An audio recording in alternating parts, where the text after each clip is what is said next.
به نام خدا. معنی شعرهای فارسی نهم: ستایش. به نام خداوند جان و خرد.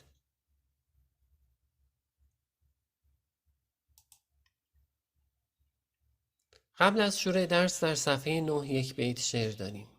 ملکا ذکر تو گویم که تو پاکی و خدایی، نروم جز به همان ره که تو هم راه نمایی. معنی: خداوندا تو را یاد می کنم، زیرا تو پاک و پروردگار جهان هستی و جز به راهی که تو راهنماییم کردی نمی روم. آرایی ها و نکات دستوری: نمایی و خدایی گافیند و ردیف نداریم. ملک استعاره از خدا هست. مصرع اول به الحمدلله رب العالمین و مصرع دوم به اهدنا الصراط المستقیم صراط الذین انعمت علیهم تلمیح دارد. بیت از 6 جمله تشکیل شده است. الف در ملکا حرف ندا و ملک منادا است.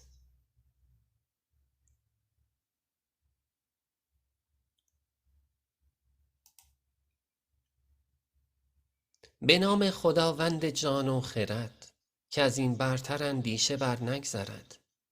معنی: به نام خدایی که دو گوهر گرانبهای عقل و جان را آفرید که فکر و اندیشه نمیتواند شناختی بیشتر از این از خداوند داشته باشد و بهتر از این او را توصیف کند.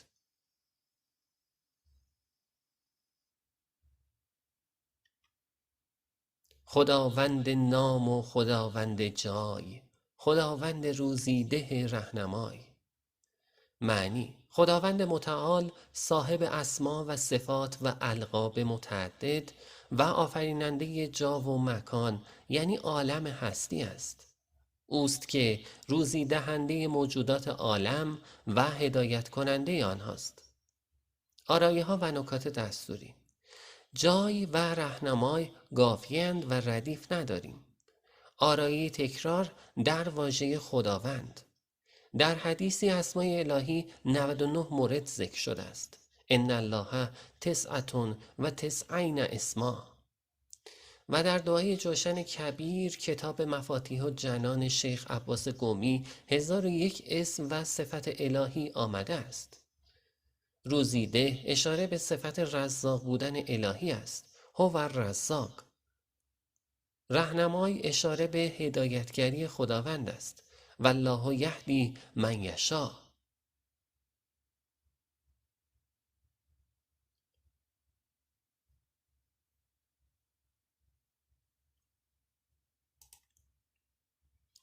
خداوند کیهان و گردان سپهر، فروزنده ماه و ناهید و مهر.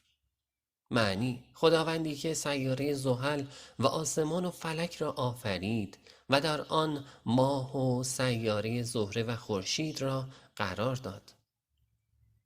آرایه ها و نکات دستوری: سپهر و مهر گافیند و ردیف نداریم. مراد نظیر یا تناسب در بین کلمات کیوان، سپهر، ماه، ناهید، مهر.